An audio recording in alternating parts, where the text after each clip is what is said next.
Hi friends, कैसे सब लोग। नमस्कार, स्वागत है आपका कंसेप्ट आरएनए की ऑनलाइन क्लासेस में। जैसा कि लास्ट क्लास में हम कंटिन्यू पढ़ते आ रहे हैं वैक्सीनेशन के बारे में। पिछली 3 क्लासेस में हमने वैक्सीनेशन के बारे में पढ़ा है। बेहद महत्वपूर्ण और थोड़ा सा बड़ा टॉपिक है वैक्सीनेशन, क्योंकि एग्जाम में बहुत सारे सवाल ये कवर करता है, इसलिए हम इसे इन डेप्थ में स्टडी कर रहे हैं। लास्ट क्लास में हमने इसमें पढ़ा था कि जो वैक्सीन होती है उन्हें स्टोरेज कैसे किया जाता है, कौन सी वैक्सीन कितने डिग्री तापमान पर स्टोर्ड होती है, जो बहुत बार यहाँ से सवाल बनता है। इसके अलावा हमने पढ़ा कंबाइंड वैक्सीन कौन कौन सी हैं, ओपन वायल पॉलिसी क्या होती है, वैक्सीन वायल मॉनिटर क्या होता है। वैक्सीन वायल मॉनिटर जो है उसमें कलर चेंज के आधार पर कब वैक्सीन को काम में लेना चाहिए और कब वैक्सीन को काम में नहीं लेना चाहिए, यानी कब वैक्सीन को डिसकार्ड कर दिया जाता है। ये सब हमने लास्ट क्लास में पढ़ा था। कुछ क्वेश्चंस आपसे मैं पूछ लेता हूं ताकि आपको रिमेंबर होगा लास्ट क्लास के बारे में। वैक्सीन वायल मॉनिटर की बात करते हैं। वैक्सीन वायल मॉनिटर में जो चिप होती है वह किसके प्रति सेंसिटिव होती है? आंसर होगा हीट के प्रति सेंसिटिव होती है। किसके प्रति? हीट के प्रति सेंसिटिव होती है। यहीं से दूसरा सवाल, वैक्सीन को कब काम में लेना चाहिए, मतलब अगर वीवीएम के बिहाफ पर हम देखें तो वैक्सीन कब यूजेबल होती है? आंसर होगा जब वीवीएम में इनर सर्किल जो होता है उसका कलर लाइट हो, हल्का हो। किसकी तुलना में? बाहर वाले सर्किल की तुलना में। तो आप वैक्सीन को काम में ले सकते हैं। वैक्सीन को कब डिसकार्ड कर देना चाहिए? आपका आंसर होगा जब वीवीएम जो है उसके इनर सर्किल का कलर डार्क हो जाए बाहर वाले सर्किल की तुलना में, या इनर सर्किल और आउटर सर्किल दोनों सर्किलों का कलर एक दूसरे से मैच करने लग जाए। इन दोनों ही अवस्थाओं में आपको वैक्सीन को डिसकार्ड कर देना होता है। क्लियर? सवाल अभी यहां से एक नॉर सेट में पूछा गया था कि वह कौन सा मेजरमेंट डिवाइस है जो वैक्सीन पर लगा होता है और वैक्सीन का तापमान मेजर करने में मदद करता है। आंसर जाएगा VVM, vaccine vial monitor. Clear जी? दूसरा, ओपन वायल पॉलिसी से हम बात करते हैं। ओपन वायल पॉलिसी जो होती है, इस ओपन वायल पॉलिसी में कितने दिन तक वैक्सीन को काम में ले सकते हैं? मैक्सिमम समय मैंने बताया 28 दिन तक काम में लिया जा सकता है। लेकिन वैक्सीन को 28 दिन तक काम में लेने के लिए कुछ सावधानियां हमें बरतनी होती हैं, जैसे वैक्सीन एक्सपायर्ड नहीं हुई होनी चाहिए, वैक्सीन का टेम्परेचर मेंटेन होना चाहिए, यानी वीवीएम बिल्कुल सही होना चाहिए, कलर सही होना चाहिए, यूजेबल अवस्था में वैक्सीन होनी चाहिए, तब आप उस वैक्सीन को काम में ले सकते हैं। कुछ वैक्सीनें जो ओपन वायल पॉलिसी में नहीं आती हैं, जैसे एग्जांपल मैंने बताया मीजल्स, इसे कभी भी ऐड नहीं करते हैं ओपन वायल पॉलिसी में। अगर हम बात करें बीसीजी तो ये भी काम में नहीं आती है। रोटा वायरस की वैक्सीन यह भी ऐड नहीं होती है। जापानीज एनसेफेलाइटिस, ये सारी वे वैक्सीनें हैं जो ओपन वायल पॉलिसी में ऐड नहीं होती हैं। इसके अलावा जो वैक्सीन्स आती हैं वो इसमें ऐड होती हैं, जैसे पेंटावेलेंट है, ओपीवी है, आईपीवी है। ये सारी वैक्सीनें हमारी ऐड होती हैं ओपन वायल पॉलिसी में, जिन्हें हम 28 दिन तक काम में ले सकते हैं। क्लियर? ये सब कुछ हमने लास्ट क्लास में इसके बारे में पढ़ा था। इंपॉर्टेंट है, आप इसे रिमेंबर रखें। क्वेश्चन बहुत सारे आने की संभावनाएं रखते हैं। स्पेशली अगर आप सीएचओ को लेकर चले तो वैक्सीनेशन में से बहुत सारे सवाल आने की संभावनाएं हैं। आपसे पहले आपने जितने भी पेपर देखे होंगे एटलीस्ट 8 से 9 सवाल तो केवल वैक्सीनेशनों पे से आते हैं, इस चैप्टर में से देखने को मिलता है। क्लियर? टाइप्स में मैंने कुछ प्रकार के टाइप आपको पहले पढ़ाए वैक्सीन के टाइपों में। जैसे सबसे पहले हमने एक टाइप पढ़ा था बेटा, वह टाइप था लाइव वैक्सीन, किल्ड वैक्सीन और टॉक्सॉइड। क्लियर? दूसरा मैंने एक टाइप दूसरे तरीके से आपको पढ़ाया, उसमें मैंने बताया था कंबाइंड वैक्सीनों का नाम लेकर, जिसमें एक से अधिक वैक्सीनें होती हैं, यानी एक से अधिक बीमारियों की वैक्सीन जुड़ी होती हैं। जैसे मैंने एग्जाम्पल लिया पेंटावेलेंट है, डीपीटी है, यहां एक से अधिक बीमारियों की वैक्सीन एक साथ दी जाती हैं। आज हम जो पढ़ रहे हैं, हमारा स्टार्टिंग टॉपिक जो होगा उसमें भी हम कुछ वैक्सीनों की ही बात करेंगे। ये भी टाइप ऑफ वैक्सीन ही है, लेकिन किसके आधार पर है? मिक्सचर के आधार पर, कि वैक्सीन कैसी है, कुछ चीज मिली हुई तो नहीं है, या प्लेन तो नहीं है। वैक्सीन में कितने स्ट्रेन हैं उस वायरस के या उस बैक्टीरिया के, इनके आधार पर हम इन्हें पढ़ने वाले हैं। जैसे कि प्लेन वैक्सीन क्या होती है, एडजुवेलेंट वैक्सीन क्या होती है, डीपीटी में कौन सा एडजुवेलेंट मिलाया जाता है, ये सवाल आया हुआ एग्जाम में। पॉलीवेलेंट क्या होती है, मोनोवेलेंट क्या होती है, बाईवेलेंट क्या होती है, ट्राईवेलेंट क्या होती है, इन सभी के बारे में हम इस क्लास में डिस्कस करने वाले हैं। और सर्वप्रथम हम इसमें स्टार्ट करने वाले हैं प्लेन वैक्सीन से। तो आइए स्टार्ट करते हैं। आज का हमारा टॉपिक यह है टाइप ऑफ वैक्सीन। यह भी एक वैक्सीन का प्रकार ही है, जिसमें हम किसके हिसाब से पढ़ रहे हैं, मिक्सर के हिसाब से हम पढ़ रहे हैं। तो वैक्सीन कितने कितने प्रकार की होती है देखिएगा मिक्सर के हिसाब से। तो सबसे पहले एक प्रकार की वैक्सीन होने वाली है, उसका नाम है प्लेन वैक्सीन। कौन सी वैक्सीन होने वाली है, प्लेन वैक्सीन। प्लेन वैक्सीन नाम अपने आप में बता रहा है, वह वैक्सीन जिसमें किसी भी प्रकार का मिक्सचर नहीं होता है वह प्लेन वैक्सीन कहलाएगी। दूसरी होती है एडजुवेलेंट वैक्सीन। एडजुवेलेंट वैक्सीन, देखो एडजुवेलेंट का मतलब होता है मिक्सचर, जो वैक्सीन के अंदर मिलाया जाता है उसे एडजुवेलेंट भी बोलते हैं। तो एडजुवेलेंट वैक्सीन यानी जिसमें कोई चीज मिली हुई होगी। हम बात करेंगे मुख्यतः कौन सी चीज मिलाई जाती है। इसके अलावा तीसरा प्रकार की वैक्सीन आप ले सकते हैं जिसमें आती है मोनोवेलेंट वैक्सीन। मोनोवेलेंट ये थ्रेड के हिसाब से, स्ट्रेन के हिसाब से बांटा गया है, जिसमें एक स्ट्रेन होता है उसे मोनोवेलेंट बोल देते हैं। इसके अलावा बाईवेलेंट बोल सकते हो आप। बाईवेलेंट में 2 स्ट्रेन होने वाले हैं। एक आता है ट्राईवेलेंट जिसमें 3 स्ट्रेन होने वाले हैं। और एक वैक्सीन होती है जिसे हम पॉलीवेलेंट के नाम से जानते हैं। कई बार एग्जामिनर कुछ हटकर हमसे पूछ लेता है, ये कुछ ऐसी चीजें हैं जो कॉमनली हमें पता नहीं होती हैं, छोटी छोटी बातें, और हम सिलेक्शन के बहुत नजदीक जाते हैं। इसलिए याद रखना है हमें कि कौन कौन से प्रकार की वैक्सीनें यहाँ हो सकती हैं मिक्सर के हिसाब से भी, क्योंकि लाइव, किल्ड और टॉक्साइड के बारे में तो हर विद्यार्थी जानता है। यह वे पोर्शन है जो तो एग्जामिनर के माइंड में रहते हैं और थोड़ा सा नॉर्मल से की ट्रैक से थोड़ा सा हटकर होता है।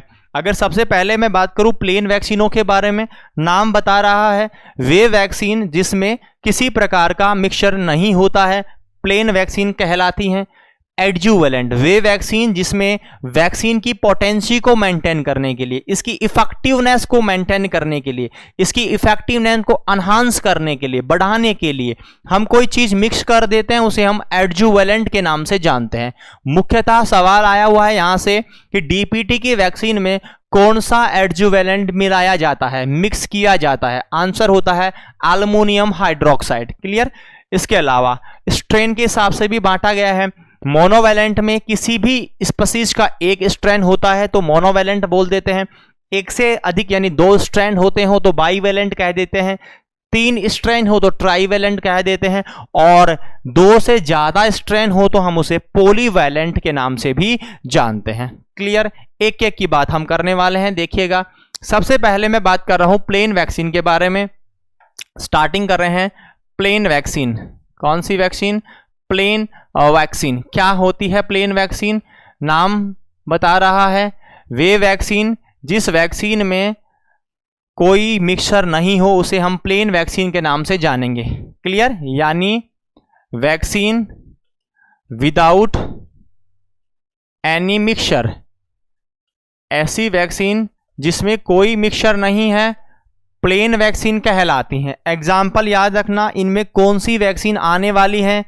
तो एक ट्रिक मैं बता रहा हूं, देखो कम्युनिटी में ट्रिक याद रखोगे तो डेटा ज़्यादा लंबे समय तक सेव रहने वाला है, क्योंकि बहुत सारे डेटा आने वाले हैं, कंफ्यूजन ज़्यादा रहना होता है।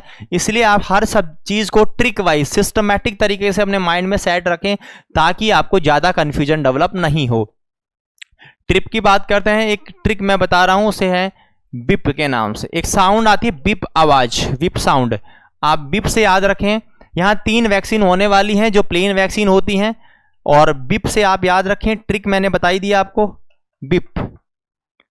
ये ट्रिक है आपकी जिससे आप इसे रिमेंबर कर सकते हैं। बी बराबर होने वाला है BCG, बी का मतलब है BCG की वैक्सीन। क्लियर। आई का मतलब होने वाला है इन्फ्लुएंजा, और पी का मतलब होने वाला है पोलियो। क्लियर? बीसीजी, इन्फ्लुएंजा और पोलियो, ये वे वैक्सीन है जो कि प्लेन वैक्सीन होती हैं। यहां किसी प्रकार का इसमें मिक्सचर नहीं होता है, प्लेन वैक्सीनों के रूप में इन्हें जाना जाता है। दूसरी सेकंड प्रकार की जो वैक्सीन होती हैं उन्हें हमने बोला था एडजुवेलेंट वैक्सीन। एडजुवेलेंट वैक्सीन, एडजुवेलेंट का मतलब होता है मिक्सचर, जिसको मिलाया जाता है किसके लिए? वैक्सीन की पोटेंसी को मेंटेन रखने के लिए, वैक्सीन के इफेक्टिवनेस को मेंटेन रखने के लिए जो चीज मिलाई जाती है उसे हम एडजुवेलेंट के नाम से जानते हैं। याद रखना है एडजुवेलेंट क्या होता है, सब्सटेंस होता है एडजुवेलेंट एक। कभी डायरेक्ट भी बोल सकता है आपको कि एडजुवेलेंट क्या होता है, तो याद रखें adjuvant is a substance, is a substance which mix with vaccine, which mix with vaccine, जिसे वैक्सीन के साथ मिला दिया जाता है। क्यों मिला दिया जाता है? To increase effectiveness of vaccine, effectiveness of vaccine, यानी कि आपकी वैक्सीन जो है उसके इफेक्टिवनेस को बढ़ाने के लिए जो चीज मिलाई जाती है उसे हम क्या नाम से पुकारते हैं? एडजुवेलेंट के नाम से पुकारा जाता है। अब यहां पर एक सवाल आता है कि कॉमनली एडजुवेलेंट बताओ कौन से हैं जो मिलाए जाते हैं, तो आंसर जाएगा एल्यूमिनियम हाइड्रोक्साइड। सवाल आया हुआ है इसके ऊपर, एल्यूमिनियम हाइड्रोक्साइड, एल्यूमिनियम हाइड्रोक्साइड और aluminium phosphate, aluminium hydroxide and aluminium phosphate, ये दोनों एडजुवेलेंट के रूप में काम में लिए जाते हैं, कॉमनली काम में लिए जाते हैं एल्यूमिनियम हाइड्रोक्साइड और एल्यूमिनियम फॉस्फेट। यहां से एग्जामिनर ने सवाल पूछा था, उठाकर दिया आपको, बताओ डीपीटी की वैक्सीन जो है उसमें कौन सा एडजुवेलेंट मिला होता है? आंसर था एल्यूमिनियम हाइड्रोक्साइड। ये वे चीज सब्सटेंस है जो वैक्सीन की पोटेंसी को, उसके इफेक्टिवनेस को बढ़ाने में मदद करते हैं। क्लियर? एग्जाम्पल सुनिएगा कौन कौन सी वैक्सीन यहां आनी है। फिर वही बात, इसके लिए भी हम आपको एक ट्रिक बता रहे हैं। HD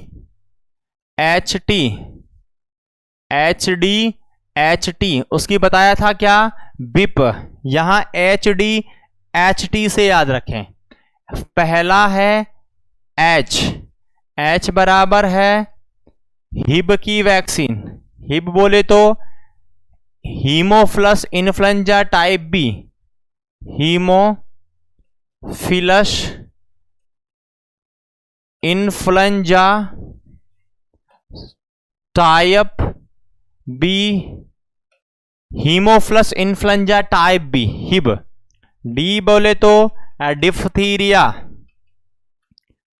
डी बोले तो डिफ्थीरिया। एच बोले तो हेपेटाइटिस, हेपेटाइटिस बी। और टी बोले तो टिटनस टॉक्सॉइड। ये वे वैक्सीन है जहां पर आपकी, यहां डिफ्थीरिया नहीं है, डिप्थीरिया, पर्टुसिस, टिटनेस तीनों आती है इसमें, डिप्थीरिया, पर्टुसिस और टिटनेस। क्लियर? तो ये डीपीटी की वैक्सीन ही हो गई। डीपीटी में डी बराबर डीपीटी, और टिटनेस को अलग से भी जोड़ा गया है, इसमें डिप्थीरिया भी आता है साथ में। तो हेपेटाइटिस बी आपका इसके अंदर आता है, हिब इसमें आता है, डीपीटी इसमें आती है, और टिटनस टॉक्सॉइड इसमें आता है। अब सवाल एग्जामिनर ने जो पूछा था वो यहीं से पूछा था कि डीपीटी की जो वैक्सीन होती है उस डीपीटी की वैक्सीन में कौन सा एडजुवेलेंट मिला होता है? आपको आंसर देना था एल्यूमिनियम हाइड्रोक्साइड। क्लियर? क्वेश्चन मैं लिख रहा हूं आपके सामने, विच एडजुवेलेंट, विच एडजुवेलेंट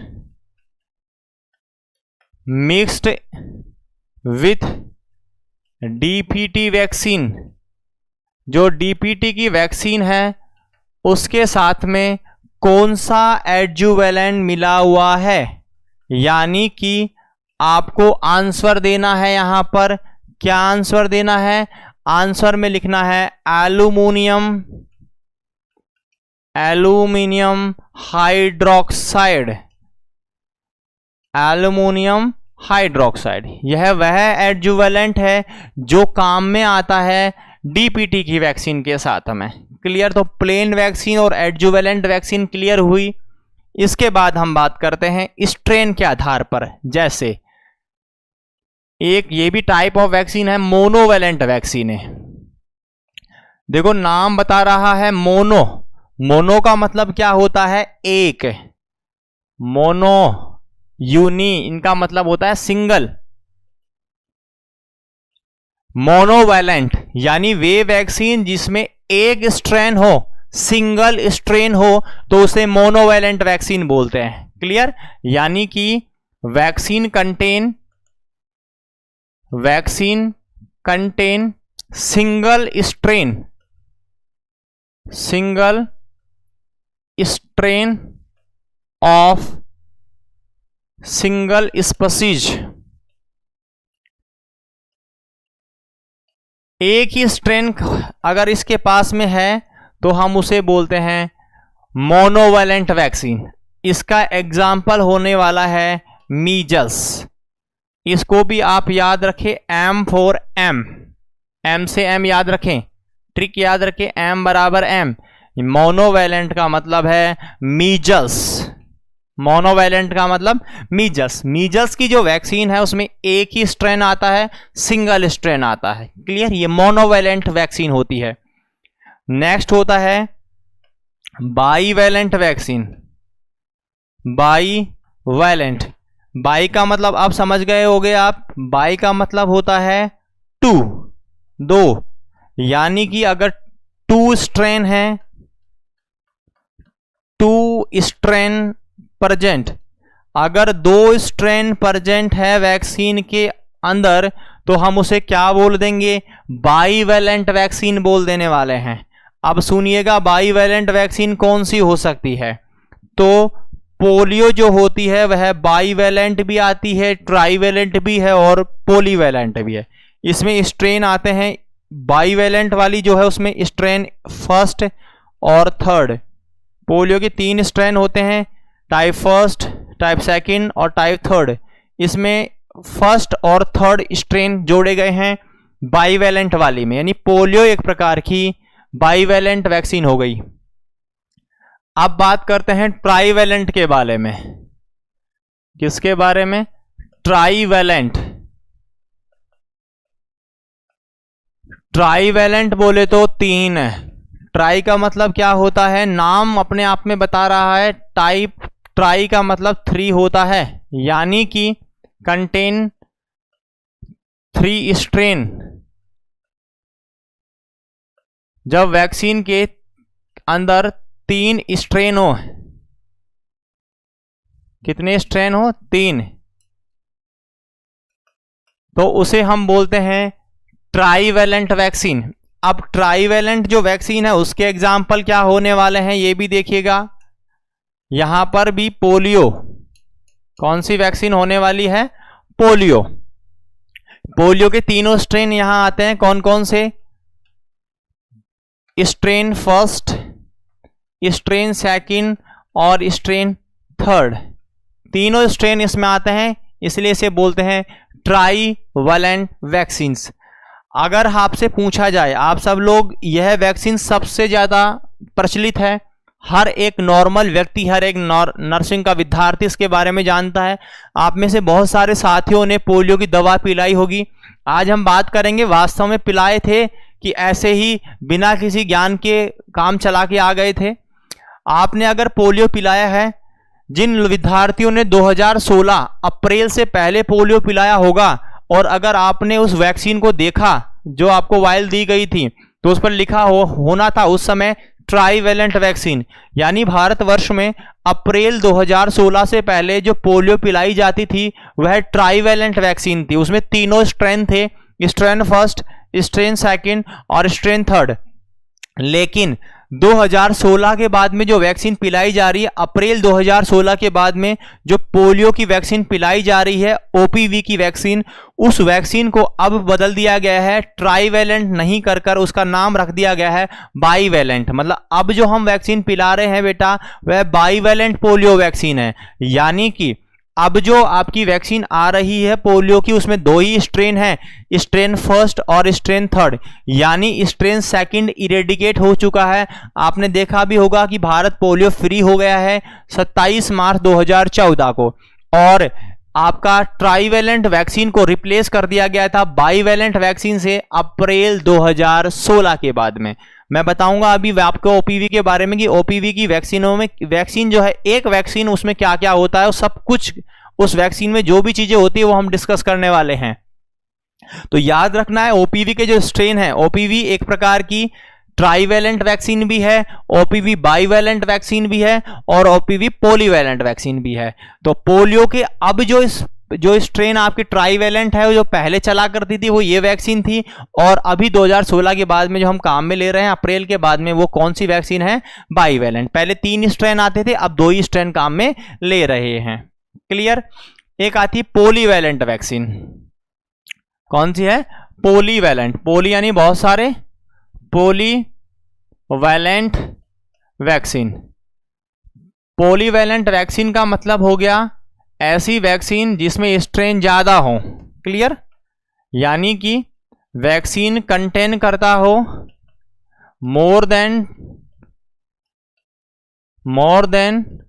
2 स्ट्रेन, एक से ज्यादा अगर स्ट्रेन उपस्थित हैं तो हम उन्हें पॉलीवैलेंट के नाम से जानते हैं। जैसे आप एग्जांपल ले सकते हो, एक तो आपका पोलियो ही हो जाना है क्योंकि उसमें 3 स्ट्रेन आते हैं, और एक इन्फ्लुएंजा, इन्फ्लुएंजा में भी 2 से ज्यादा स्ट्रेन आते हैं। क्लियर। तो ये वे वैक्सीनें हैं जहां एक से ज्यादा स्ट्रेन हमें देखने को मिल सकते हैं। तो स्ट्रेन के आधार पर, वैक्सीन में मिक्सचर के आधार पर भी वैक्सीनों को बांटा जाता है। हमने टाइप बताए, अगर बात करें प्लेन वैक्सीन की, याद क्या रखना है, बिप याद रखना है, बिप। बी बोले तो बीसीजी, आई बोले तो इन्फ्लुएंजा और पी बोले तो पोलियो। ये प्लेन वैक्सीन है, मिक्सचर नहीं होता है। अगर बोला जाए एडजुवेलेंट वैक्सीन, एडजुवेलेंट से क्या समझना है, वे चीज जो वैक्सीन के साथ मिलाई जाती हैं और वैक्सीन की इफेक्टिवनेस को बढ़ा देती हैं, उन्हें हम एडजुवेलेंट बोल देते हैं। कॉमनली कौन कौन से एडजुवेलेंट काम में लेते हैं, यहां से एग्जामिनर सवाल लेने की संभावनाएं रखता है। तो यहां 2 मैंने कॉमन बताए, एक एल्युमिनियम हाइड्रोक्साइड और दूसरा एल्युमिनियम फॉस्फेट। एग्जाम्पल मैंने बताया HDHT, H बराबर हिब याद रखना है, दूसरा D बराबर DPT याद रखना है, फिर H बराबर हेपेटाइटिस B याद रखना है और T बराबर टिटनस टॉक्सोइड याद रखना है। HDHT नाम से आप याद रख सकते हैं। क्लियर। क्वेश्चन बताया मैंने एक, DPT वैक्सीन के साथ में कौन सा एडजुवेलेंट मिलाया जाता है, आंसर क्या बताना है, एल्युमिनियम हाइड्रोक्साइड। क्या बताना है बेटा, एल्युमिनियम हाइड्रोक्साइड। उसके अलावा हमने स्ट्रेन के हिसाब से बात की, मोनोवैलेंट, एक स्ट्रेन हो क्या बोल दोगे, मोनोवैलेंट। एग्जाम्पल कैसे याद रखना है, M बराबर M, मोनोवैलेंट हो गया। दूसरा बाईवैलेंट, यानी कि बाई का मतलब 2, बाईवैलेंट हो गई जिसमें 2 स्ट्रैंड होते हो। एक ट्राईवैलेंट जिसमें 3 स्ट्रैंड होते हो, 2 से ज्यादा स्ट्रैंड हो तो पॉलीवैलेंट। क्लियर। पोलियो बाईवैलेंट भी है, ट्राईवैलेंट भी है और पॉलीवैलेंट भी होती है। अप्रैल 2016, ये भी मैं लिख रहा हूं, आप याद रखना है कि आफ्टर अप्रैल 2016, आफ्टर अप्रैल 2016, अप्रैल 2016 के बाद में trivalent polio, trivalent polio vaccine replaced by bivalent polio, bivalent polio vaccine. आपको बोले एग्जामिनर, ध्यान रखना बहुत बारीक बात है, अगर एग्जामिनर बोले आपको बताओ आप अब जो ओपीवी पिला रहे हो वो कौन सी वैक्सीन है, आप बोलोगे सर लाइव वैक्सीन है, वो और बारीक बात पूछ रहा है आपसे, वो बोल पॉलीवैलेंट है, मोनोवैलेंट है, बाईवैलेंट है, आंसर क्या जाएगा बाईवैलेंट वैक्सीन। तारीख याद रखना, अप्रैल 2016 के बाद में जो पोलियो की वैक्सीन पिलाई जा रही हैं उनके अंदर कितने स्ट्रेन हैं, 2 स्ट्रेन है, 1 और 3, 1 और 3, ये 2 स्ट्रेन इसमें रखे गए हैं। सेकंड वाला स्ट्रेन इरेडिकेट हो गया, वो इस वैक्सीन में नहीं जोड़ा जा रहा है।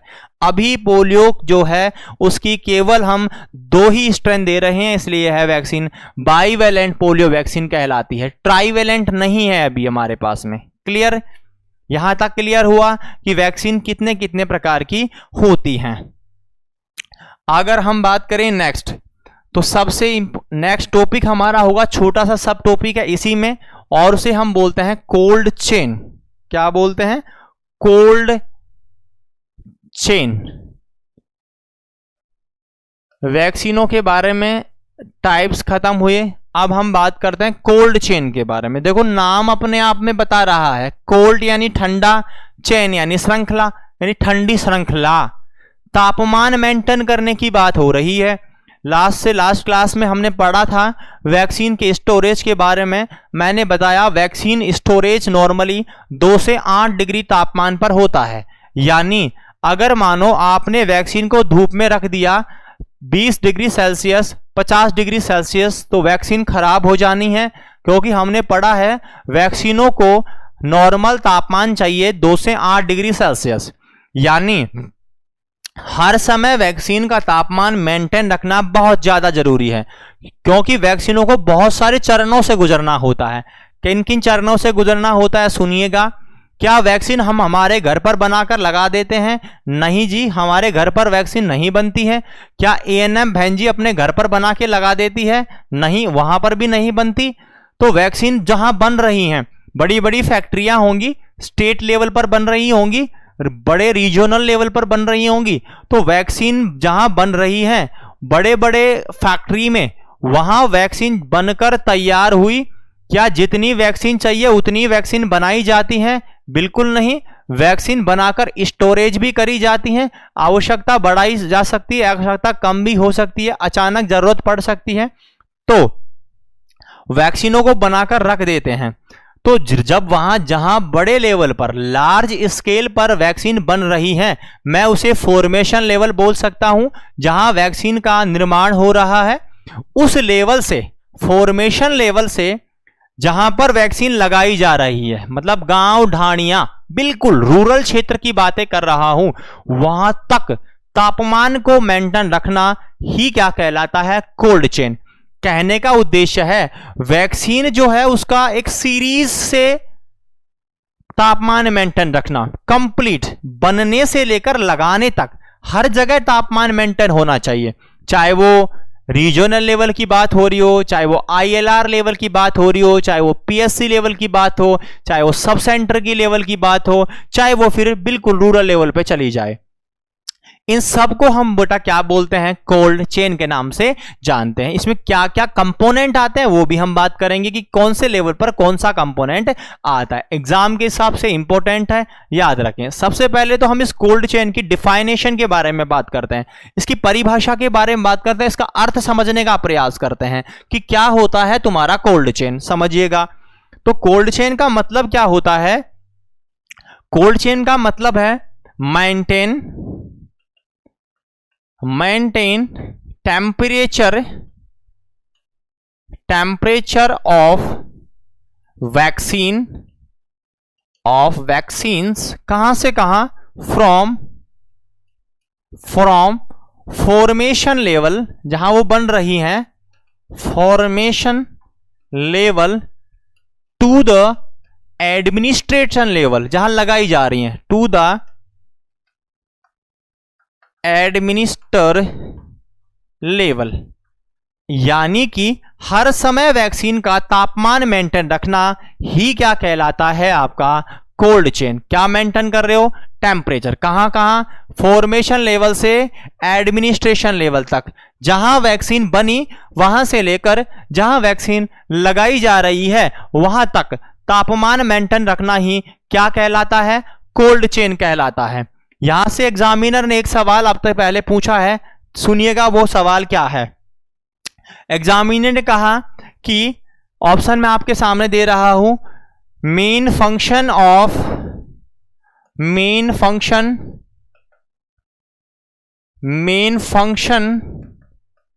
Of cold chain is, option सुनिएगा, first maintain temperature, number 2 maintain complication,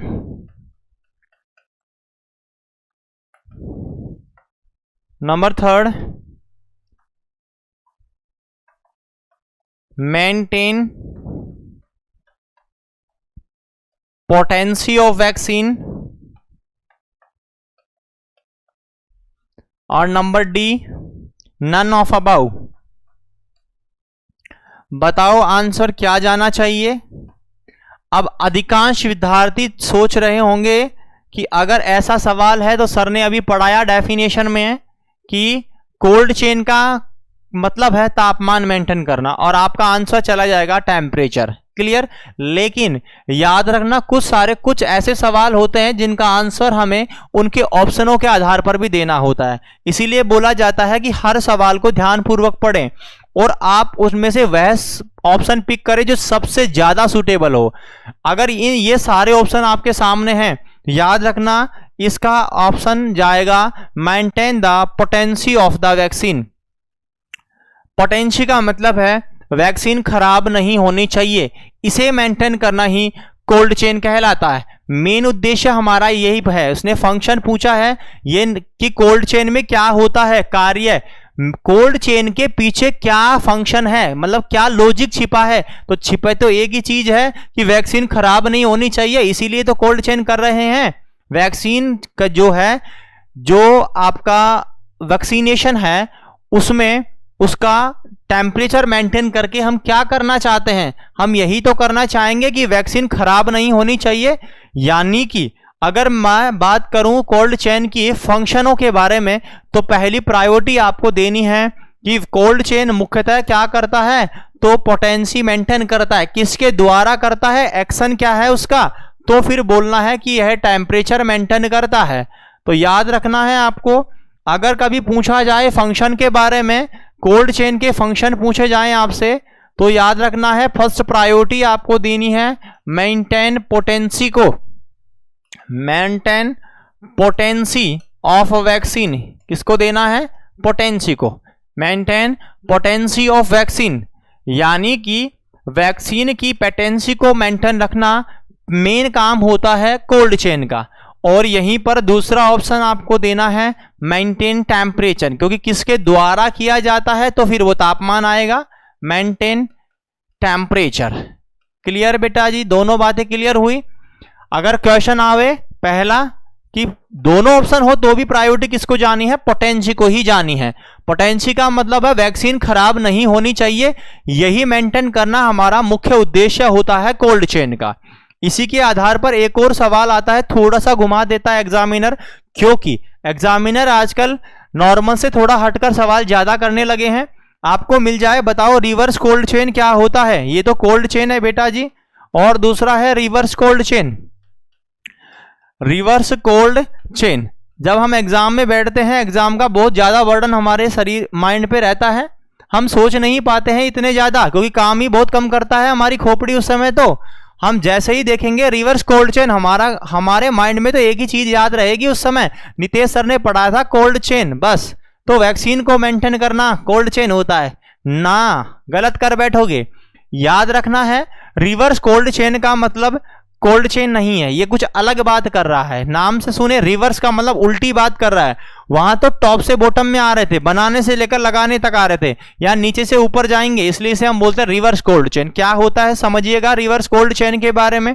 आप इसे पढ़ोगे रिवर्स कोल्ड चेन को, मैं भी तुम्हें पढ़ाऊंगा कम्युनिटी में। जब पोलियो के बारे में बात आएगी, कोलेरा के बारे में बात आएगी, टाइफाइड के बारे में बात आएगी, यहीं पर आप पढ़ते हो इसे भी जीआईटी के दौरान। जब जीआईटी के डिसऑर्डर पढ़ोगे तो आपको जब स्टूल टेस्ट करवाने की बात आएगी तो आपको ये पढ़ाया जाएगा रिवर्स कोल्ड चेन। क्या होता है रिवर्स कोल्ड चेन?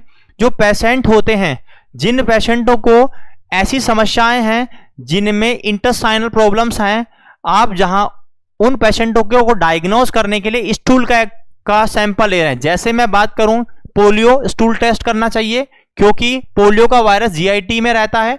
जीआईटी बोले तो इंटेस्टाइनल ट्रैक्ट में, तो कई बार स्टूल में ये नजर आता है।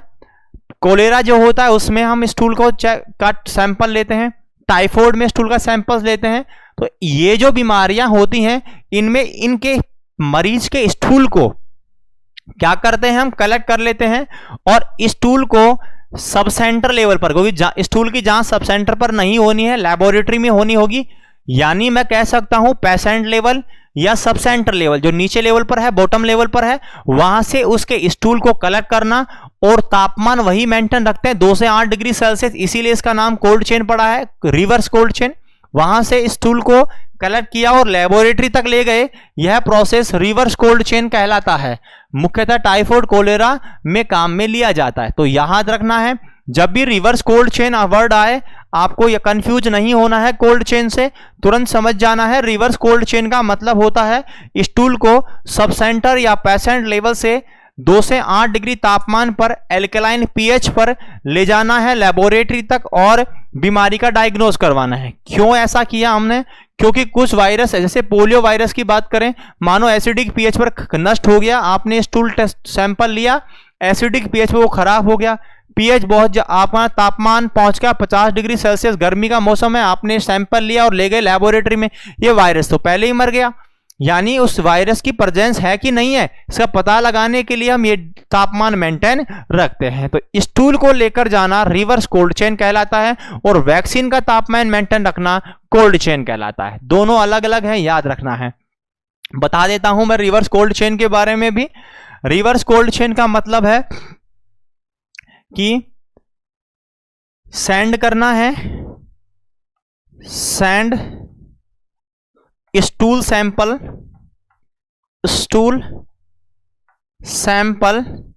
एट 2 to 8 डिग्री सेल्सियस, और पीएच कैसी रखनी बेटा जी? एल्कलाइन, यहां पीएच होगी alkaline, from sub centre, SC का मतलब है सब सेंटर, या पेशेंट लेवल भी बोल सकते हो आप, पेशेंट से भी ले सकते हैं, sub centre level to laboratory,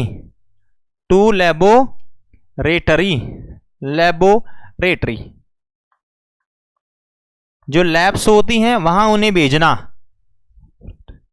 यह कहलाता है रिवर्स कोल्ड चेन। किस किस में काम में लेते हैं रिवर्स कोल्ड चेन, तो भी मैं बता रहा हूं आपको। यह काम में लेते हैं पीसीटी, ट्रिक बहुत ज्यादा काम आने वाली है। पीसीटी, प्रॉक्सिमल कन्वोल्यूटेड ट्यूब्यूल्स, समीपस्थ कुंडलित नलिका, पढ़ी होगी, रीनल सिस्टम में आप पढ़ोगे। पीसीटी, प्रॉक्सिमल कन्वोल्यूटेड ट्यूब्यूल्स, उसी के नाम पे पड़ा हुआ है ये भी। पी बराबर पोलियो याद रखें, सी बराबर कोलेरा याद रखें, और टी बराबर टाइफाइड याद रखें। तो ये याद रखने की निमोनिक मैंने बताया, पीसीटी, प्रॉक्सिमल कन्वोल्यूटेड ट्यूब्यूल्स, समीपस्थ कुंडलित नलिका। क्लियर? तो इन तीनों डिजीज के अंदर स्टूल जो होता है उसके सैंपल को लेकर जाते हैं सब सेंटर या पेशेंट लेवल से लैबोरेटरी तक। तापमान 2 से 8 डिग्री सेल्सियस होता है, एल्कलाइन पीएच होती है, और इस प्रोसेस का नाम क्या होता है? Reverse cold chain. तो दोनों अलग अलग याद रखिए, कोल्ड चेन क्या होता है और रिवर्स कोल्ड चेन क्या होता है, याद रहेगा। आगे बात करते हैं कंपोनेंट के बारे में, क्या क्या चीजें काम में लेते हैं हम रिवर्स को, आपका कोल्ड चेन। अब रिवर्स कोल्ड चेन की बात नहीं कर रहे हैं हम, कल समझाया मैंने, नाम आया इसलिए। अब बात करते हैं कंपोनेंट के बारे में। कंपोनेंट ऑफ कोल्ड चेन, कि कोल्ड चेन में क्या क्या होता है। आप कोल्ड चेन के कंपोनेंट देखिएगा, एक एक की बात हम करने वाले हैं। सबसे पहले होता है WIC, walk in cold room. Walk in cold room, walk in cold room.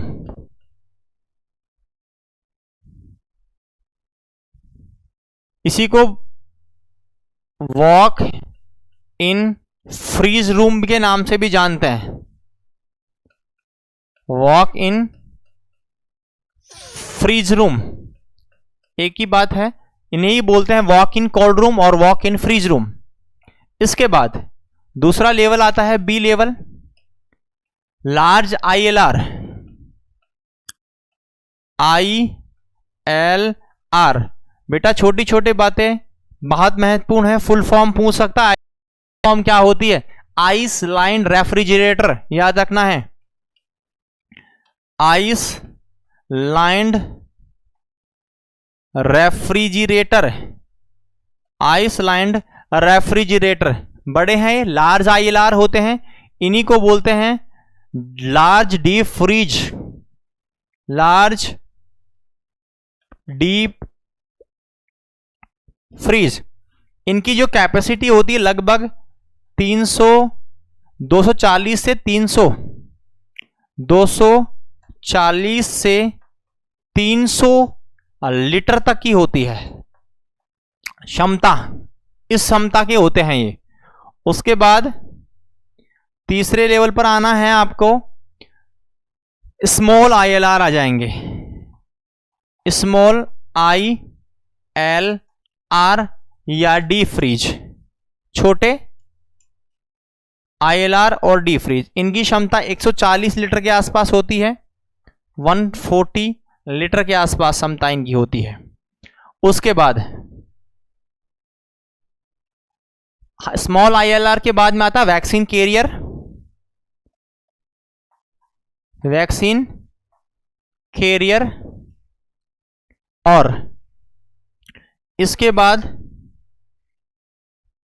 Vaccine carrier के बाद में आता है डे कैरियर। डे कैरियर, और डे कैरियर के बाद में आता है आइस बॉक्स। ये सारे कंपोनेंट है, अलग अलग जगह काम आते हैं। पहला है WIC, walk in cold rooms, इन्हीं को बोलते हैं walk in freeze rooms. B है लार्ज ILRs, ILR की फुल फॉर्म बोले तो ice lined refrigerators. Large deep freeze, क्षमता कितनी बताई? 240 से 300 लीटर होती है। स्मॉल ILR होते हैं, इनकी क्षमता 140 लीटर की होती है। उसके बाद आता है वैक्सीन कैरियर, उसके बाद डे कैरियर, सबसे लास्ट में आइस बॉक्स होते हैं। क्लियर? इनकी इमेजेस भी आपको मैं दिखाना चाहूंगा, देखिएगा।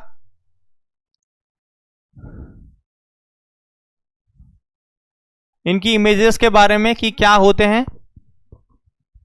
सबसे पहले हम बात करते हैं आपके किसके बारे में। यह इमेज आपको मैं जो शो कर रहा हूं, ये बताना चाहती है आपकी कोल्ड चेन को कैसे चरण चल रहा है। देखिएगा ध्यानपूर्वक, यहां एक वर्ड लिखा है वैक्सीन मैन्युफैक्चर। क्या लिखा है? Vaccine manufacture. क्लियर? क्या लिखा है? वैक्सीन मैन्युफैक्चर, ये लिखा है वैक्सीन मैन्युफैक्चर। यानी कि क्या बताना चाहता है ये? मैन्युफैक्चर का मतलब होता है जहां वैक्सीन बन रही है उसे हम बोलते हैं मैन्युफैक्चर। वैक्सीन मैन्युफैक्चर यानी वैक्सीन बन रही है, बनाने से लेकर लगाने तक। यहां महिला है, इसके यहां वैक्सीन लगाई जा रही है, बच्चे के अंदर या महिला में, देखो गोदी में बच्चा भी है, लगाई जा रही है। यहां से लेकर यहां तक ये चरण यो चल रहा है बेटा जी, यो। वैक्सीन बनने से लेकर वैक्सीन लगाने तक इसके पूरे तापमान को मेंटेन रखना क्या कहलाता है? तो हम आंसर दे देंगे, उसी को हम बोलते हैं कोल्ड चेन। ये क्या कहलाता है?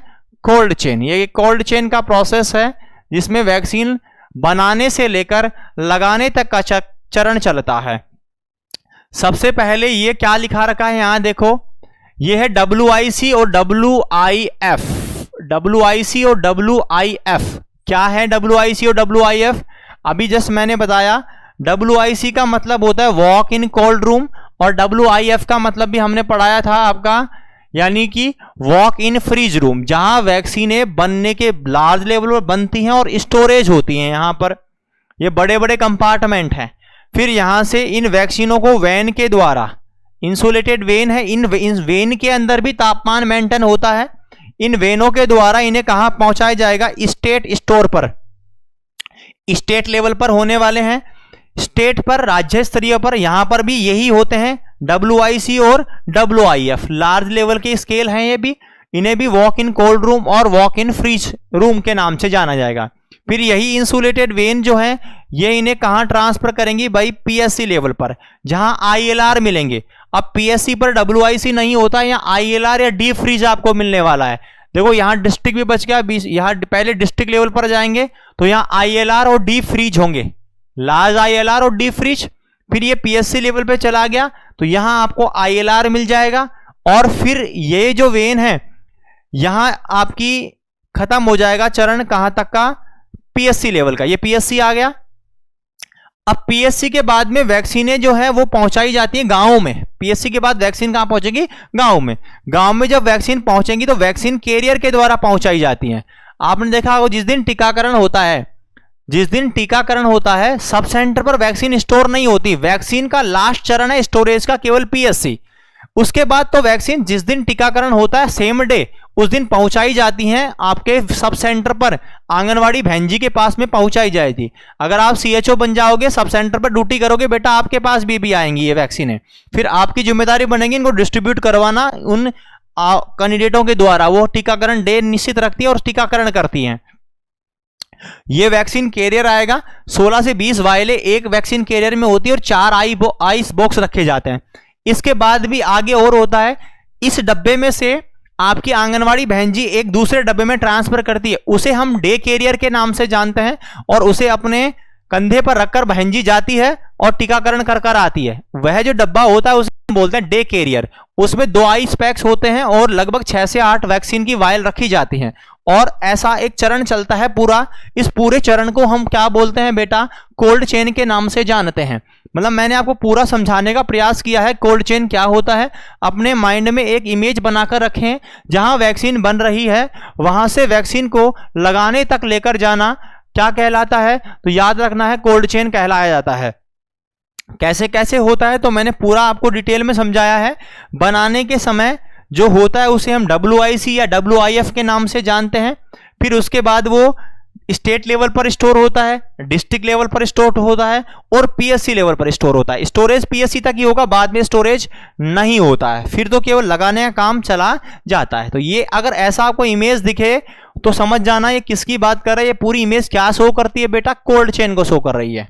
चलो जी आगे चले, फिर हम आगे बात करते हैं हम। उसके बाद नेक्स्ट देखिएगा,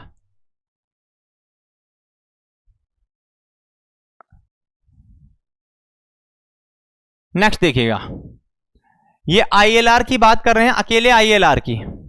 आइस लाइन रेफ्रिजरेटर बहुत इंपॉर्टेंट सवाल है बेटा, बहुत महत्वपूर्ण सवाल है ये। देखिएगा ध्यानपूर्वक, एग्जामिनर आपको पूछ सकता है। मैं इसमें एक चीज हाईलाइट कराना चाह रहा हूं आपके लिए, वो ये पॉइंट है कि वैक्सीन जब स्टोर होती है तो सबसे नीचे कौन सी वैक्सीन है और सबसे ऊपर कौन सी वैक्सीन है। इस बात को आप ध्यान से देखिएगा।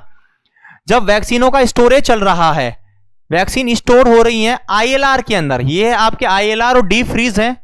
सबसे नीचे देखो आप, सबसे लो लेवल पर, बॉटम लेवल पर जो वैक्सीन स्टोर हो रही है उस वैक्सीन का नाम है OPV। ध्यान से देखिएगा, सबसे नीचे कौन से वैक्सीन स्टोर होती है? OPV।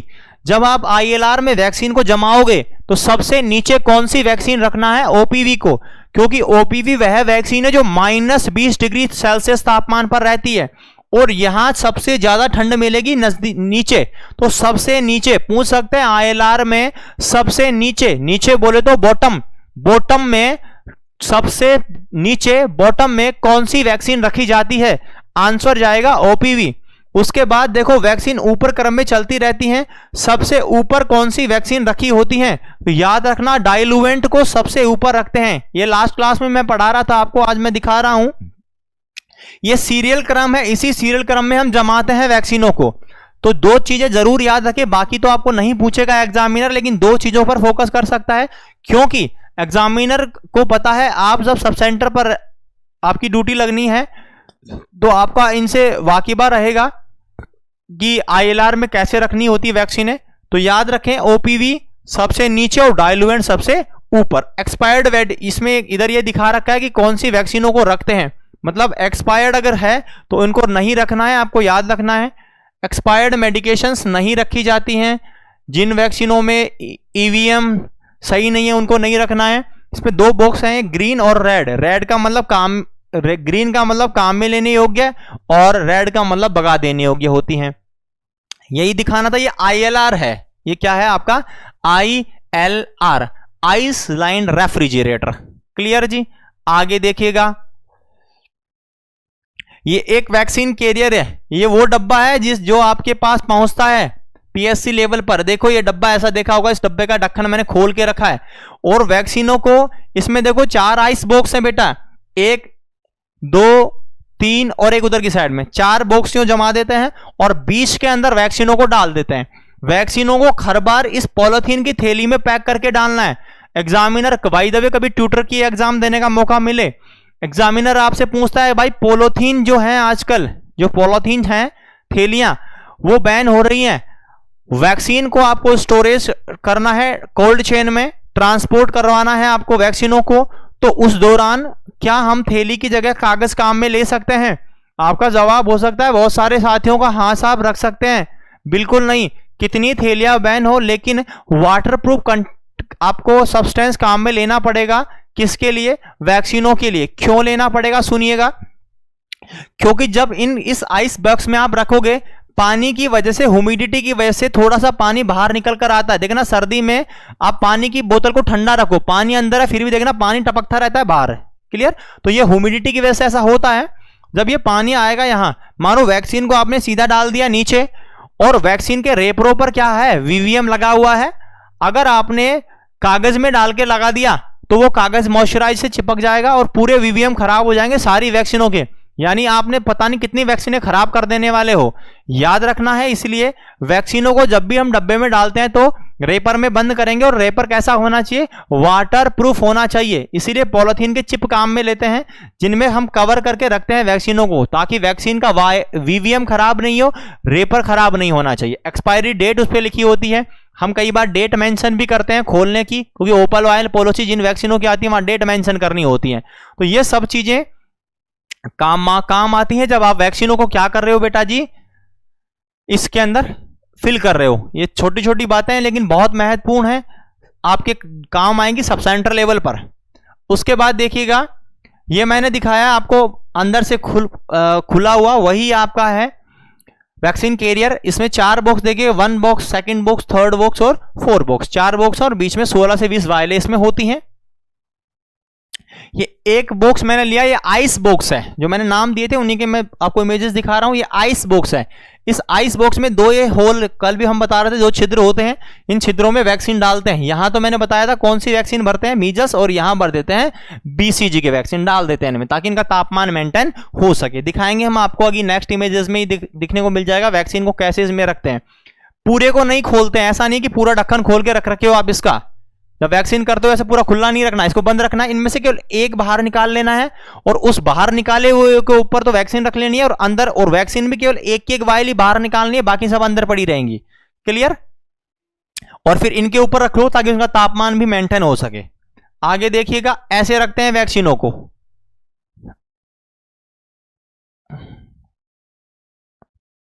देखिएगा, ये आपका आइस बॉक्स है, ये आपका आइस बॉक्स है। आइस बॉक्स के अंदर होल देखो, एक होल ये रहा आइस बॉक्स में, एक होल तो ये है जिसमें आपकी मीजल्स फिट कर रखे हैं, और दूसरा होल ये है जिसमें बीसीजी को फिट कर रखे हैं। देखो 2 होल हैं, दोनों में 2 वैक्सीनों को फिट करके रखा है इन्होंने। इसके अलावा देखो, जापानीज एनसेफेलाइटिस को आइस के ऊपर रख रखा है, ओपीवी को इनके ऊपर रख रखा है, और इन वैक्सीनों को देखो, TT, IPv, DP, pentavalent, PCV, ये सारी वैक्सीन इनके पास रखी हुई हैं। मतलब इन वैक्सीनों को आप जो जो आपको काम आ रही है वो बाहर निकाल कर आप ऐसे रख सकते हैं ताकि आप इनका यूज ले सकें। क्लियर, समझ में आ रही मेरी बातें? तो इस प्रकार से ये सब चीजें हमारी कोल्ड चेन के अंदर आती है। और देखो इसमें सब के ऊपर वीवीएम लगा हुआ है, ये देखो ये वीवीएम लगे हुए हैं। क्लियर, इन वीवीएम से हम पहचान करते हैं वैक्सीन काम में लेने योग्य है या डिस्कार्डेबल है। तो ये सारे जो मैंने कंपोनेंट आपको दिखाए हैं ये कोल्ड चेन के कंपोनेंट्स हैं। किसके कंपोनेंट है? कोल्ड चेन के कंपोनेंट होते हैं। क्लियर जी? ये स्टोरेज, ये आपका बॉक्स है, ये वैक्सीन कैरियर, ये आईएलआर। सबसे महत्वपूर्ण यहां कहां कहां स्टोरेज करते हैं मैं इनका चरण आपको लिखवाऊंगा, फिर भी आपको इमेज मैंने दिखाई है ताकि आपके माइंड में सेट रहे। सबसे नीचे ओपीवी होता है और सबसे ऊपर डाइलुएंट है। सबसे टॉप पर डाइलुएंट, सबसे नीचे ओपीवी होता है। क्लियर, ये पूरा चरण, पूरा जो सेटअप है आपको जो इमेज में दिख रहा है, ये सीरीज है जो किस चीज को इंडिकेट करता है? कोल्ड चेन को इंडिकेट करता है। क्लियर, अभी आज क्लास में इतना ही। अभी नेक्स्ट क्लास में हम इसे पूरा कंटिन्यू करेंगे और जो मैंने इमेजेस दिखाई है उसमें पर्टिकुलर कंपोनेंट के बारे में हम बात करेंगे, एक एक कंपोनेंट के बारे में बात करेंगे और इसको कंप्लीट करेंगे। क्लियर, और इसमें आने वाले सवालों की बात भी मैं करूंगा जो इसमें से इंपॉर्टेंट सवाल आते हैं। बहुत इंपॉर्टेंट है कोल्ड चेन, इमेजेस भी इंपॉर्टेंट है, याद रखना है आपको ताकि अपने माइंड में सेट रखें कि कौन सी इमेज क्या चीज को इंडिकेट करती है और हैंडलिंग कैसे करना है ये भी आपको ध्यान रखना है। तो ग्रॉस लेवल का मामला है, प्रैक्टिस लेवल पर आता है, आपको प्रैक्टिकल वे में समझने का प्रयास करना है। क्लियर, थैंक यू, मिलते हैं नेक्स्ट क्लास में और इससे आगे को कंटिन्यू करेंगे। इसे इन डेप्थ में कुछ क्वेश्चनों के साथ में डील करेंगे, कोल्ड चेन को ही। क्लियर, अभी मैंने इमेजेस आपको दिखा दी हैं। बाय।